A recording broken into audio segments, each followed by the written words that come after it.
Salam jumpa pendengar FM yang diberkati Tuhan. Apa kabar saudara pagi ini? Kembali kita berjumpa dalam kasih karunia Tuhan bersama saya Pendeta Junrialo secara live. Kita menikmati satu hari lagi dalam hidup ini untuk mengisi hidup ini bersama dengan pertolongan dan pimpinan dan kuasa Tuhan. Bapak Ibu Saudara sekalian, pada pagi ini saya ingin membahas satu bagian berkaitan dengan bagaimana kita dapat memuliakan Tuhan melalui apa yang kita bisa berikan kepada Tuhan. Saya ingin membaca di dalam kitab Amsal pasal 3 ayat yang ke-5 sampai ayat yang ke-8. Dengarkanlah firman Tuhan dalam kitab kitab Amsal pasal 3 ayat 5 sampai ayat yang ke-8. Dengarkan, simak, perhatikan baik-baik firman Tuhan ini. Amsal 3, 5-8, percayalah kepada Tuhan dengan segenap hatimu, dan janganlah bersandar pada pengertianmu sendiri. Akuilah Dia dalam segala lakumu, maka Ia akan meluruskan jalanmu. Jangan engkau menganggap dirimu sendiri bijak, takutlah akan Tuhan dan jauhilah kejahatan. Itulah yang akan menyembuhkan tubuhmu dan menyegarkan tulang-tulangmu. Bapak Ibu Saudara sekalian pendengar FM yang diberkati Tuhan, 4 ayat ini memberikan sebuah kekuatan baru dalam hidup kita berkaitan dengan prinsip firman Tuhan yang sangat jelas, sangat praktis dalam hidup manusia. Yang pertama adalah kita perlu percaya kepada Tuhan dengan segenap hati kita. Sebulat-bulat hati kita, sepenuhnya hati kita. Dan jangan bersandar pada pengertian kita sendiri. Apa maksudnya? Maksudnya adalah betul-betul totalitas hidup kita meyakini bahwa segala sesuatu akan beres, segala sesuatu akan baik-baik saja di dalam anugerah Tuhan. Maka kita perlu mempercayakan keyakinan kita, iman kita kepada Tuhan. Ayat 5 berkata, percayalah kepada Tuhan dengan segenap hatimu. Jangan percaya setengah-setengah, tetapi percaya sepenuhnya kepada Tuhan. Dan jangan bersandar pada pengertianmu sendiri. Nah, ini adalah bagian yang menjadi bagian dasar dalam kehidupan manusia mengenai akal budi. Banyak orang kemudian menghitung, banyak orang kemudian memikirkan secara akal budi dan pemikiran mengenai hal yang berkaitan dengan keyakinan.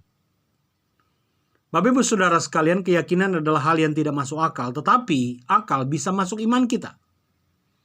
Maka ayat ini dengan jelas berkata, percayalah kepada Tuhan dengan segenap hatimu dan janganlah bersandar pada pengertianmu sendiri. Maksudnya adalah betul-betul kita percaya penuh kepada Tuhan. Karena sesuatu yang kita yakini pasti akan ada jalan keluar apabila hal itu berkaitan dengan masalah-masalah kita. Ini yang kemudian kita sebut sebagai mujizat. Mujizat adalah peristiwa supernatural. Supraalamiah, di atas alamiah, supernatural. Dan ketika kita meyakini sesuatu dengan keyakinan yang kuat, maka sesuatu yang dahsyat terjadi, yang kita sebut sebagai miracle atau mujizat. Banyak peristiwa mujizat yang dikerjakan oleh Kristus ketika dia hidup di tengah-tengah dunia ini. Dia mencelikan mata orang buta, membuat yang lumpuh berjalan. Bahkan Yesus berjalan di atas air, memberi makan 5.000 orang dengan 5 roti dan 2 ikan. Bahkan membangkitkan Lazarus yang sudah mati. Itu adalah peristiwa yang tidak masuk akal, tetapi itu yang terjadi dan dikisahkan dan ditulis di dalam Alkitab. Maka ayat yang kelima dari Amsal pasal 3 ini berkata, percayalah kepada Tuhan dengan segenap hati. Kalau kita sungguh percaya kepada kuasa Tuhan, maka segala hal yang kita gumulkan akan bisa terselesaikan dengan hikmat dan pertolongan dari Tuhan. Bukan dengan kekuatan dan bukan dengan kemampuan diri kita sendiri, tapi dengan hikmat dan pertolongan dari Tuhan. Yang kedua, sikap yang harus kita lakukan adalah akuilah Dia dalam segala lakumu, maka Ia akan meluruskan jalanmu. Berdoalah kepada Tuhan senantiasa, akuilah keberadaan Tuhan dalam hidup kita. Karena ada banyak orang menjadi ateis, tidak percaya Tuhan, tidak lagi peduli dengan Tuhan, agnostik. Oleh karena mereka merasa bahwa Tuhan tidak ikut campur dalam kehidupan dunia ini. Betulkah Tuhan tidak ikut campur? Pasti Tuhan ikut campur. Bahkan termasuk masalah di tengah-tengah dunia zaman sekarang, masalah pandemi ini. Ada banyak orang mulai meragukan Tuhan akan kuasanya. Mereka berkata kalau Tuhan itu ada, mengapa pandemi ini terus-menerus memakan korban, terus-menerus membuat banyak orang susah. Kalau begitu tidak ada Tuhan. Berhati-hatilah Bapak Ibu Saudara sekalian. Karena firman Tuhan ini berkata, akuilah Dia dalam segala lakumu, maka Ia akan meluruskan jalanmu. Tuhan akan meluruskan jalan kita kalau kita mengakui Kristus sebagai Tuhan dan Juru Selamat dalam hidup kita. Janganlah engkau sendiri menganggap dirimu bijak, takutlah akan Tuhan dan jauhilah kejahatan. Ini prinsip penting yang harus kita bangun untuk kita takut akan Tuhan dan menjauhi kejahatan. Orang yang takut Tuhan akan menjauhi kejahatan. Itu prinsip yang sangat umum, prinsip natural, prinsip yang alamiah. Kalau orang yang takut Tuhan berarti otomatis dalam hidupnya dia akan menjauhi kejahatan. Dia tidak akan melakukan kejahatan. Kecuali orang itu tidak takut Tuhan. Kalau orang itu takut Tuhan, maka dia akan menjauhi kejahatan. Itu prinsipnya. Kalau kita melakukan kejahatan, berarti kita tidak takut pada Tuhan. Akuilah Dia dalam segala lakumu, maka Ia akan meluruskan jalanmu. Jangan engkau sendiri menganggap dirimu bijak.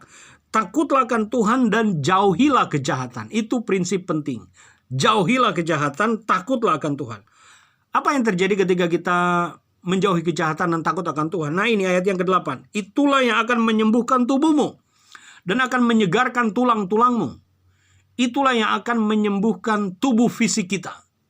Itulah yang akan membuat kita bersemangat. Itulah yang akan membuat kita bangkit dari keterpurukan. Itulah yang membuat kita tidak menyerah, pantang menyerah sebelum tujuan dan keberhasilan hidup kita tercapai. Nah, ini adalah prinsip-prinsip kebenaran dari kitab Amsal yang akan membekali dan menyertai kita sepanjang hari ini. Saya percaya berkat Allah itu akan melimpah atas kehidupan kita. Baik Bapak Ibu Saudara sekalian, sekarang arahkan tubuh, jiwa, dan rohmu kepada Tuhan pagi ini dan terimalah doa berkat pagi ini. Kiranya berkat dari Allah Bapa, kasih karunia dari Tuhan Yesus Kristus, persekutuan pimpinan dan kuasa Roh Kudus menyertai dan memberkati saudara dimanapun saudara berada mulai pagi ini bahkan sampai selama-lamanya. Haleluya. Amin. Saya Pendeta Jundi Allah menyampaikan salam Tuhan memberkati. Selamat pagi, tetap semangat. Shalom.